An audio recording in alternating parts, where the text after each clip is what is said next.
नमस्कार फ्रेंड्स, मैं हूं नेहा। स्वागत है आपका इट इज़ नेहा में। हम कर रहे हैं NTT प्रिपरेशन के रिगार्डिंग बहुत सारे वीडियोस अपलोड कर चुकी हूं, जो कि आपको मेरी जो प्लेलिस्ट है उसमें मिल जाएंगे। और जो मॉक टेस्ट है वो डेली बेसिस पे चल रहे हैं। तो आज का जो वीडियो है तो आपका सिलेबस जो है वो पूरा कंप्लीट हो चुका है। तो ये मैंने एक बुक ढूंढी है, तो ये राजस्थान की ही है। तो राजस्थान का जो प्रारंभिक बाल्यावस्था शिक्षा पाठ्यक्रम जो आंगनबाड़ी में चलता है उसका ये मैंने PDF जो है डाउनलोड किया है। तो ये बुक काफ़ी छोटी है, बहुत ज़्यादा छोटी है। इस पर गाइडलाइंस ज़्यादा है, ऐसा नहीं है कि आपको पूरा सिलेबस इसके अंदर मिल जाएगा। तो कुछ बहुत ज़्यादा इंपॉर्टेंट चीज़ें जो है तो आपको मिलेगी, तो आपका रिवीजन करने में काफ़ी हेल्प करेगी। तो आप देख लेते हैं तो अभी क्या क्या है जो इसमें इम्पॉर्टेंट है।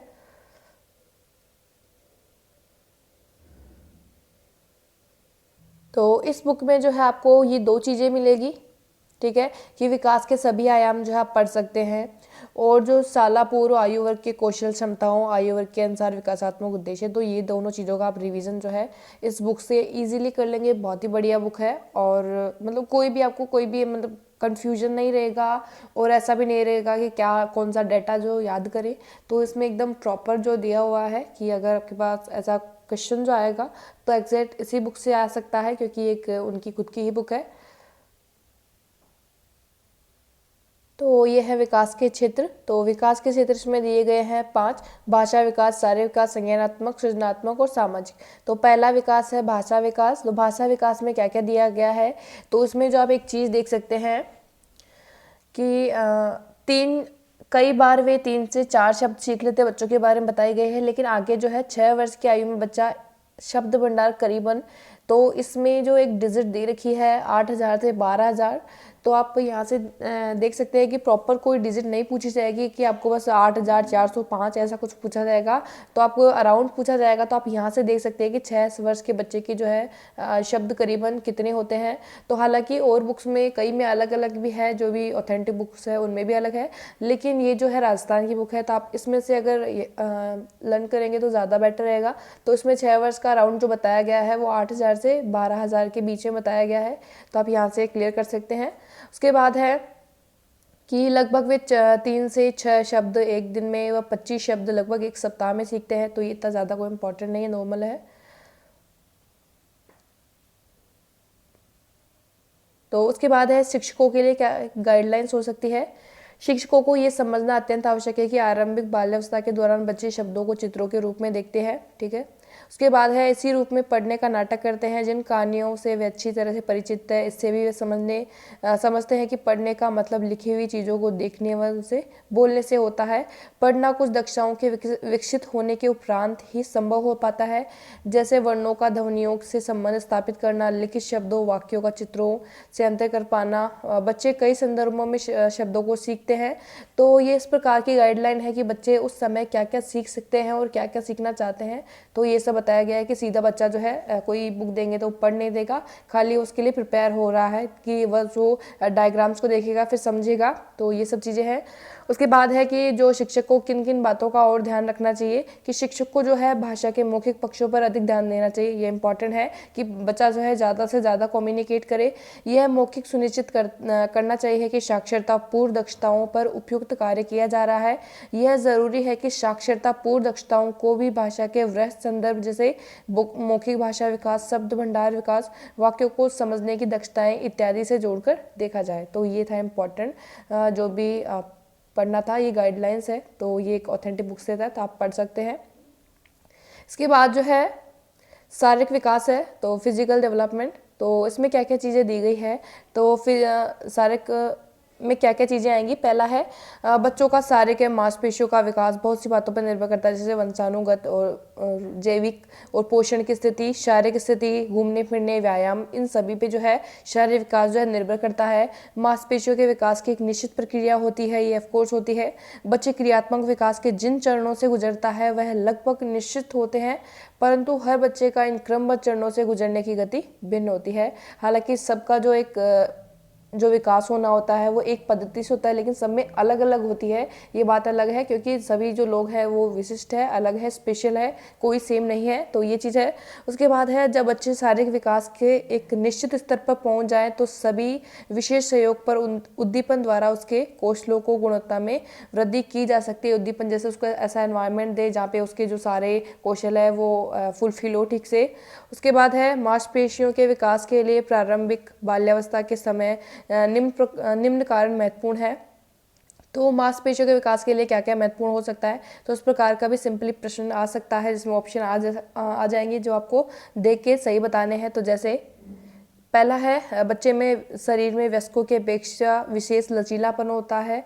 तो आपने देखा होगा कि मोस्टली जो जिम्नास्टिक बनते हैं वो ना कि कोई 20 साल के बाद होने के बाद बनते हैं, उनको बचपन से ही ट्रेंड किया जाता है। तो उनकी जो हड्डियाँ वगैरह है तो उसी अकॉर्डिंग जो मूव होने लग जाती है कि उनका जो बैलेंस है जो भी बॉडी का, तो वो चीज़ है। तो इसमें जो बात की गई लचीलापन होता है जैसे कि। उसके बाद है बच्चों की हड्डियों में मांसपेशियों का विकास होता रहता है, अतः अत्यधिक सक्रिय रहने अथवा एक ही स्थान पर निष्क्रिय रहने या अधिक समय तक बैठे रहने से थक जाते हैं। इसके बाद है इस आयु वर्ग में बच्चे साहसी, निर्भीक व सीखने के लिए इच्छुक रहते हैं और नई नई बातों को आजमाना चाहते हैं। इससे उन्हें सीखने की प्रेरणा मिलती है। 3 वर्ष की आयु तक बच्चे मलमूत्र त्याग करने संबंधी क्रियाओं पर नियंत्रण हो जाता है। तो इसमें जो बात की गई है 3 वर्ष तक, लेकिन जो मेनली जो माना जाता है वो 5 वर्ष तक जो बच्चे हैं वो मलमूत्र पर जो त्यागने की संबंधित नियंत्रण कर लेते हैं, लेकिन इसमें जो है 3 वर्ष ही बताया गया है। लेकिन इसके बारे में पहले भी एक प्रश्न आ रखा है एग्जाम में। परंतु कई बार किन्हीं तनाव, बीमारी या कार्य, खेल में व्यस्त रहने के कारण कक्षा में ही अनजाने में मलमूत्र त्याग कर सकते हैं। तो ये भी चीज़ है। तो ऐसे में बच्चे का मजाक नहीं उड़ाना चाहिए, न ही उसे अपराध बोध पैदा करना चाहिए। तो ये चीज़ है कि प्रॉपर जो है वो नियंत्रण नहीं कर पाता है, 5 साल तक आते आते वो नॉर्मल हो जाता है। तो ये बात भी इसमें इंक्लूड है। तो अब आपका जो है वो डाउट भी क्लियर हो गया होगा। उसके बाद है कार्य के दौरान बच्चों को बीच बीच में शौचालय जाने के लिए याद दिलाएं और उन्हें शौचालय का प्रयोग करने की आदत डालने हेतु विशेष ध्यान दिया जाए। तो ये जो सारी चीज़ें थी, तो ये सारे कारण महत्वपूर्ण है किसके, मांसपेशियों के विकास के लिए प्रारंभिक बाल्यावस्था का समय। उसके बाद है कि सारे विकास के दौरान जो भी है एक आंगनबाड़ी कार्यकर्ता या शिक्षिका की भूमिका को क्या करना चाहिए और क्या नहीं करना चाहिए, तो वो बात है। इसमें पहला है बच्चों के लिए विकासात्मक क्रियाओं का चयन बच्चों की रुचियों की आवश्यकताओं को ध्यान में रखकर करें। कार्यकर्ता इस बात को विशेष ध्यान रखें कि सभी खिलौने और खेल सामग्री सही हालत में हो, टूटे फूटे खिलौनों को हटा दे, किसी बच्चे को चोट न लगे। उसके बाद है बच्चे द्वारा कक्षा के अंदर या बाहर स्वतंत्र रूप से खेलते समय कार्यकर्ता इस बात के प्रति हमेशा सतर्क रहे कि कोई दुर्घटना या अप्रिय घटना न हो। उसके बाद है कार्यकर्ता इस बात को सुनिश्चित करे कि प्रत्येक बच्चे को खेल सामग्री से खेलने का अवसर मिले। और क्या नहीं करना चाहिए एक आंगनबाड़ी कार्यकर्ता को, कार्यकर्ता बच्चों की उपलब्धियों को लेकर आपस में तुलना नहीं करे, क्योंकि हर बच्चा एक जैसा नहीं होता है। बच्चों के स्वतंत्र खेल में कार्यकर्ता व्यवधान न डालें, खेल के समय उन्हें प्रोत्साहित करें। कार्यकर्ता अपनी पसंद के अनुसार क्रिया करने के लिए बच्चे के बाध्य न करें। कक्षा में कुछ बच्चे अधिक सक्रिय होते हैं, कुछ बच्चे कम सक्रिय होते हैं। यदि कुछ बच्चे किसी क्रिया को नहीं करना चाहते तो उनके साथ जबरदस्ती ना करें। तो ये थे कि क्या करना चाहिए और क्या नहीं करना चाहिए। उसके बाद है शारीरिक शिक्षा के अंदर क्या क्या पक्ष जो है वो शामिल होंगे, तो बच्चे की लंबाई और वजन का परीक्षण। उसके बाद है मांसपेशियों में संतुलन समन्वय, तो उनके भी जो अलग अलग बताए रखे हैं। तो उसमें पहले में स्थूल मांसपेशीय संतुलन एवं समन्वय से संबंधित है, जैसे चलना, दौड़ना, कूदना, फिसलना और झूलना, चढ़ना उतरना। और जो सूक्ष्म है वो संतुलन एवं समन्वय से संबंधित कौशल। उसके बाद है स्थूल मांसपेशियों के संतुलन एवं समन्वय के से तात्पर्य है जांग, हाथ, पांव, धड़ और घुटनों आदि की मांसपेशियों की क्रियाओं पर नियंत्रण होने से है। इन पर संतुलन खेलने, दौड़ने, नृत्य करने आदि क्रियाओं के प्रति अत्यावश्यक है। तो स्थूल मांसपेशीय कौशल को जो बोल सकते हैं स्थूल गत्यात्मक कौशल भी बोल सकते हैं, स्थूल क्रियात्मक कौशल, तो वही चीज़ है। उसके बाद है स्थूल मांसपेशियों में संतुलन, जो सूक्ष्म है उसमें सूक्ष्म की बात हो रही है, पहला ये हो गया। उसके बाद है सूक्ष्म। सूक्ष्म मांसपेशियों में संतुलन से आशय हमारे शरीर की छोटी छोटी मांसपेशियों की क्रियाओं में नियंत्रण होने से है। विशेषकर उंगलियों तक कलाई की मांसपेशियों, आँख और हाथ की मांसपेशियों का संतुलन।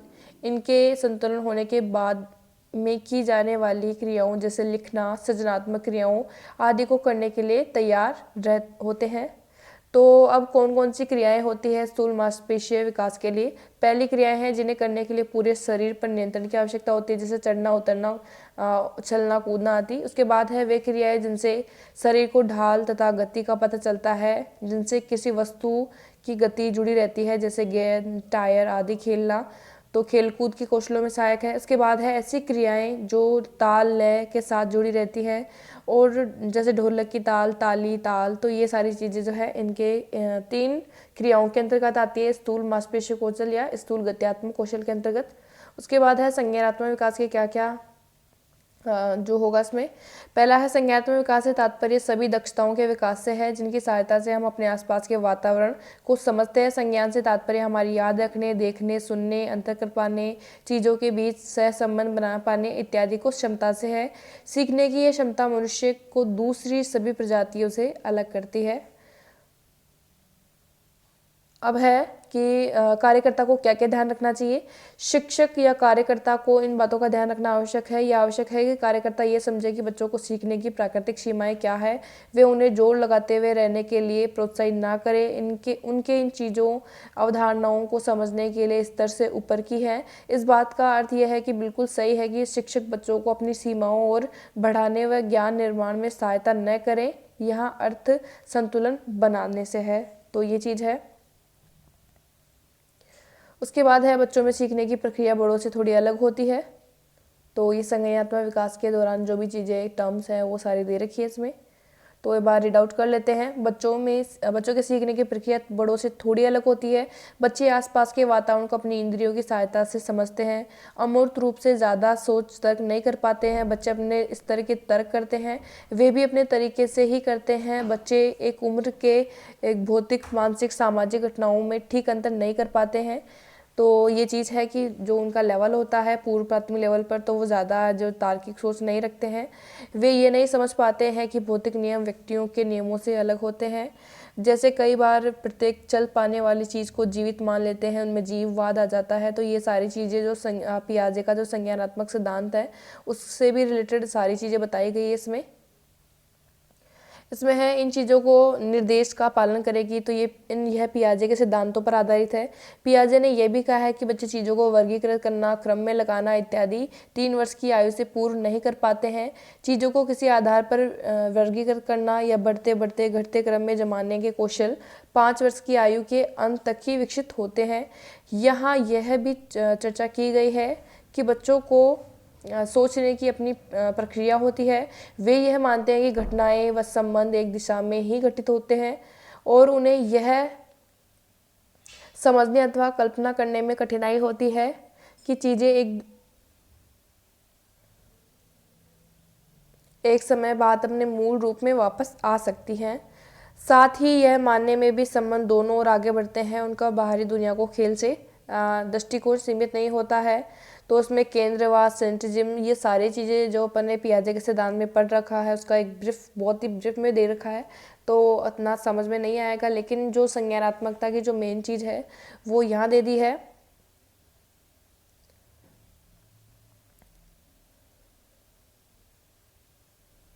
उसके बाद है बच्चों के आरंभिक बाल्यावस्था शिक्षा केंद्रों में संज्ञानात्मक विकास को 2 भागों के रूप में समझा गया है। पहला है संज्ञानात्मक क्षमताओं व प्रक्रियाओं का विकास, मुख्य अवधारणाओं का विकास। तो कौन कौन सी चीज़ें हैं, जैसे संज्ञानात्मक विकास, संज्ञानात्मक प्रक्रियाएं, दक्षताएं, मुख्य अवधारणाएं। तो इंद्रियों का विकास, तो ये प्रक्रियाओं में है। देखने की इंद्रियां, छूकर महसूस करने की इंद्रियां, सुनने की इंद्रियां, स्वानेंद्रियां। उसके बाद है अवलोकन व याद रखने के कौशल का विकास, वर्गीकरण। तो ये सारी चीज़ें जो है, रंगों की अवधारणा जो आपके, तो ये वाला जो है इसमें अवलोकन, वर्गीकरण, क्रमबद्ध चिंतन, ये सारा इजीली, बहुत ही ईजी लैंग्वेज में हर जो एज ग्रुप के अकॉर्डिंग बताया गया है कि किस प्रकार से क्या विकास होता है, और जो विभिन्न रंगों के बारे में, आकृति, भार, ये सारी चीज़ें भी उसमें उस बुक में बहुत ईजी लैंग्वेज में दी रखी है। खाली पियाजे वगैरह का सिद्धांत है, वो ज़्यादा डिटेल में नहीं है, बट ये चीज़ें जो है जो ज़्यादा इंपॉर्टेंट है वो दे रखी है। खाली पियाजे का सिद्धांत तो आपको पहले से आता है, लेकिन ये आपको और क्लियर हो जाएगा। तो ये सारी चीज़ें जो हैं वो कैसे डिटेल में दे रखी है वो थोड़ा नीचे है इसके। तो ये वही चीज़ें हैं, विवेचना, अवलोकन, समेकित। तो पहले सृजनात्मक अभिव्यक्ति को पढ़ने से पहले अपन इनके बारे में पढ़ लेते हैं, ठीक है। तो यहाँ से स्टार्ट होता है मूल संज्ञानात्मक कौशलों का विकास एवं इंद्रिय। तो उसमें अलग अलग डिवाइडेड है ये कि कैसे क्या इनमें विकास होता है। तो यहाँ पे जो है ये 3 से 4 वर्ष का आएगा। हालांकि इन दोनों का जो एक ही में दे दिया है 4 से 5 का, और 5 से 6 वर्ष तक का है ये वाला, और ये वाला 4 से 5 का है, और ये 3 से 4 का है। ऊपर लिखा हुआ है जो पहले वाले हैं, तो वहाँ पे ये वाले इंस्ट्रक्शन थे, तो इसमें मैंने बता दिया आपको। उसके बाद है पहला है कि दृश्य विभेदीकरण में 3 से 4 वर्ष का जो बच्चा है वो क्या कर सकता है, दिए गए चित्रों और वस्तुओं में से एक से दिखने वाले चित्रों और वस्तुओं को मिलान कर सकता है। तो ये वाला प्रश्न मैंने कल मॉक टेस्ट में दिया था, ठीक है। तो यहाँ पे 3 से 4 वर्ष आ जाएगा। उसके बाद है वो 4 से 5 और 5 से 6 का एक ही दिया हुआ है कि क्या क्या कर सकता है। एक जैसे दिखने वाली तस्वीरों, नमूनों और वस्तुओं तथा अलग अलग तरह की दिखाई देने वाली वस्तुओं, नमूनों और वस्तुओं में भेद कर सकते हैं। दो एक जैसे चित्रों में केवल भिन्नता होने पर उनकी पहचान कर सके, शब्दों के समूहों में अलग अलग शब्द की पहचान कर सके, अपना नाम लिखा हुआ पहचान कर सके। तो आपको इतना ज़्यादा भी डिटेल में नहीं जाना है, बस आपको पता होना चाहिए कि ये जो प्रॉपर नाम है, दृश्य विभेदीकरण, ध्वनि विभेदीकरण, वो क्या क्या है। तो आप उनको पढ़ेंगे तो ईजिली आप रिकग्नाइज कर पाएंगे। जैसे ध्वनि विभेदीकरण में क्या है, तो पर्यावरण की विभिन्न सामान्य ध्वनियों में विभेदीकरण कर सके। तो ये ज़्यादा इंपॉर्टेंट है कि इसका मतलब ये है। उसके बाद में दोनों अलग अलग एज ग्रुप में बताया गया है क्या क्या होगा। तो अगर जो 4 से 5 साल का बच्चा है वो क्या कर सकता है, तो वो जो है ध्वनि सुनकर परिचित वस्तुओं को पहचान लेगा। उसके बाद है तेज व धीमी ध्वनि सुनकर क्रम बता सकेगा। उसके बाद है किसी शब्द की प्रथम ध्वनि को पहचान कर उसी ध्वनि से आरंभ होने वाले अन्य शब्द बता सकेगा। उसके बाद है दिए गए शब्द से तुक मिलाकर नए शब्द बता सकेगा, भले ही निरर्थक शब्द हो।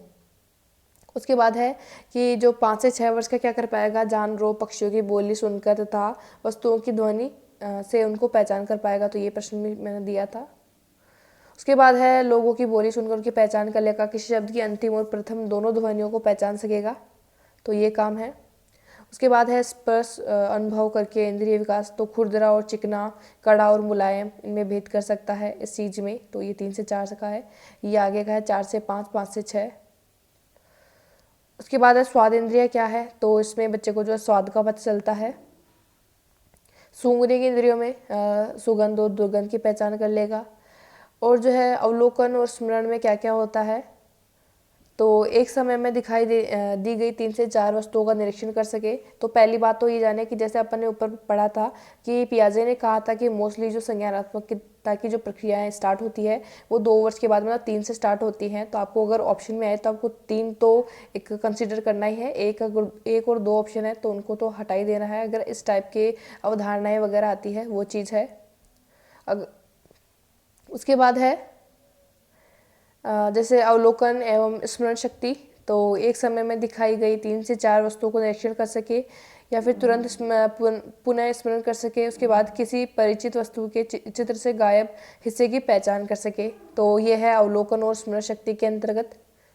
उसके बाद है वर्गीकरण किस प्रकार से एक आयाम के आधार पर वर्गीकरण कर सके, जैसे रंग के आधार पर, आकार के आधार पर, या फिर बच्चों को जो है एक कैट का जो है फ़ोटो दे दिया और बहुत सारी फ़ोटोज़ है बच्चे के पास, उनमें से उसको बता दिया कि उस बहुत सारी फ़ोटोज़ हैं, उनमें एक डॉग का भी है, काऊ का भी है, बहुत सारी शिप का भी है। तो उसमें से बच्चे को ढूंढना है कि कैट वाली जो भी फ़ोटोज़ है आपको वो निकालनी है बाहर। तो वो भी क्या हो जाएगा, एक वर्गीकरण करके निकाल लेगा उस चीज़ को, क्योंकि उसको पता है उस चीज़ का। तो वर्गीकरण कर सकता है कि ये जो है डॉग की फ़ोटो है, ये इसकी फ़ोटो है, तो ये है। उसके बाद है कि क्रमिक चिंतन का विकास, 3 या 4 वस्तुओं में बनाए गए नमूने को देखकर स्वयं बना सके। कि जैसे 3 वस्तुओं का एक उसने अगर कोई डायग्राम बनाया तो उसको पता होना चाहिए कि पहला ये यूज़ होगा, दूसरा ये होगा और तीसरा ऐसे यूज़ होगा। तो ऐसे क्या हो जाएगा, क्रमबद्ध चिंतन ये कर पाएगा बच्चा। उसके बाद है समस्या समाधान और तर्कपूर्ण चिंतन। क्या है, सरल स्तर पर पूरे और विभिन्न भागों को सहसंबंध को समझ सके, सामान्य समस्याओं को सुलझाने की दिशा में अपने सोच के ढंग को निर्देशित कर सके। तो ये चीज़ है 3 से 4 में है ये। उसके बाद 4 से 5 और ये 5 से 6 में। तो ज़्यादा आपको ऐसे हर चीज़ रटनी भी नहीं है, बस आपको पता होना चाहिए कि इसका मतलब क्या है। तो आप एक कोई सा भी पढ़ेंगे तो आपको मतलब पता चल जाएगा कि इससे क्या संबंधित है। तो वो ज़्यादा पता होना ज़रूरी है कि ऐसे आपको ऐसा नहीं कि कोई यहाँ से लाइन देंगे और पूछ लिया जाएगा कि आपको बस एज ग्रुप ही बताना है, तो वो नहीं, ज़्यादा कोई ज़्यादा इंपॉर्टेंट होता है तो वो पूछ लिया जाता है। अब है अवधारणाएं, तो रंगों की अवधारणाओं के बारे में। तो मूल रंग की, जैसे ये इंपॉर्टेंट है कि मूल रंग की अवधारणाओं को बच्चों को कब से पता चलने लग जाती है। तो ये वाला एज ग्रुप है वो 3 से 4 का है। तो बच्चों को जो 3 से 4 वर्ष की एज में होता है तो बच्चों को प्राथमिक रंगों के बारे में पता लगने लग जाता है। उसके बाद है आकृति की अवधारणा। तो बच्चे को 3 से 4 वर्ष की उम्र में गोल त्रिकोण की पहचान कर सकता है। उसके बाद है अंकपूर्ण अवधारणा, जैसे बड़ा छोटा। तो अंकपूर्ण अवधारणाएं मतलब बच्चे को जो है गणित सिखाने के लिए जो छोटी मोटी प्रक्रिया है उसको बताई जा रही है कि बच्चा जो है गणित सीखने के लिए प्रिपेयर हो जाए जब वो स्कूल में जाएगा, फर्स्ट क्लास में, सेकंड क्लास में। तब तो बड़ा छोटा नाप में, लंबा छोटा लंबाई में, भारी हल्का, मोटा पतला, तो ये सारी चीज़ें जो है अंकपूर्ण अवधारणाओं के अंदर या संख्या पूर्ण अवधारणा के अंदर आएगी। तो पहली में क्या करेगा, पहले स्टेज में छोटे बड़े के अंतर को समझ सके, उसी नाप को वस्तुओं को मिलान कर सके, बड़ा और छोटा सही शब्द का प्रयोग कर सके। उसके बाद है संख्या संबोध। तो एक से एक के सहसंबंध को समझ सके। उसके बाद जो ये तो है एक से एक संबंध कि ये 3 से 4 वर्ष के अंदर है, तो उसके क्या है, सहसंबंध समझना है संख्याओं के बीच में। अब है स्थान की अवधारणा। तो ये सभी संज्ञानात्मकता से संबंधित है। स्थान में क्या क्या चीज़ें समझेंगे, स्थान से संबंधित प्रमुख संबंधों का विकास होना प्रारंभ हो जाता है। उसके बाद समय के लिए दैनिक क्रियाओं के संदर्भ में सुबह जोड़ते हुए, जैसे सुबह, दोपहर, शाम, रात, इनका संबोध विकसित होना। उसके बाद है समय और देर से या का संबोध जो है विकसित होना कि अब देर हो गई, जल्दी है, इस तरह से। उसके बाद है तापमान की दशाओं, जैसे ठंडा हो, गर्म, विभेदीकरण कर सके, तो उसमें जो है। उसके बाद है प्राकृतिक। तो प्राकृतिक में ये आसपास की चीज़ों के बारे में, पशुओं के बारे में, इनके बारे में बताया गया है। फिर आगे जो है भौतिक पर्यावरण के बारे में, पानी के बारे में, हवा के बारे में, आकाश के बारे में। अब ये स्टार्ट हो जाता है यहाँ से सृजनात्मक विकास की जो प्रक्रियाएं हैं। उससे पहले तो संज्ञानात्मक विकास हो गया था। अब सृजनात्मकता के बारे में है कि सृजनात्मकता का विकास किस प्रकार से करेंगे, क्या क्या गाइडेंस दिया जाएगा। तो इसमें वही है आंगनबाड़ी कार्यकर्ता के लिए क्या करे क्या नहीं, तो ये सारी डिटेल दे रखी है यहाँ पे कि उनको समझे, उनका आदर करे, ठीक है, भावनाओं को स्वेच्छापूर्ण व्यक्त करने दे। उसके बाद है संवेगात्मक विकास के अंदर क्या क्या होगा। तो संवेगात्मक विकास में बताया गया है कि ये आप एक बार रीड आउट कर सकते हैं। उसके बाद है कि क्या क्या करना चाहिए, बच्चे के ऊपर, हर बच्चे पर ध्यान दें, उसके नाम से पुकारें और ऐसा नहीं करें।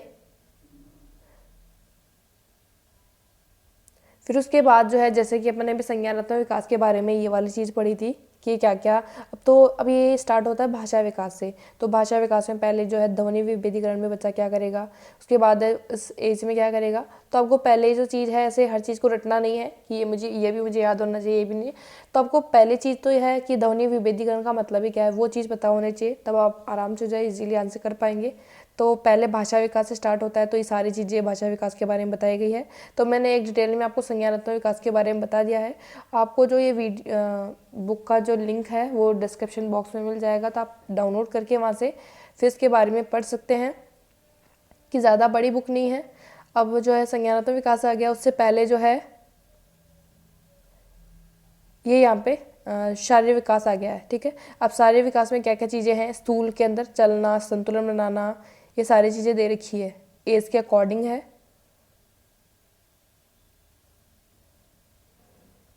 और यहाँ पे आगे जो है वो सृजनात्मक विकास के बारे में बताया गया है। तो अब ये बुक ख़त्म होती है पूरी, तो एक बार इसको रीडिंग लगा लेंगे आप।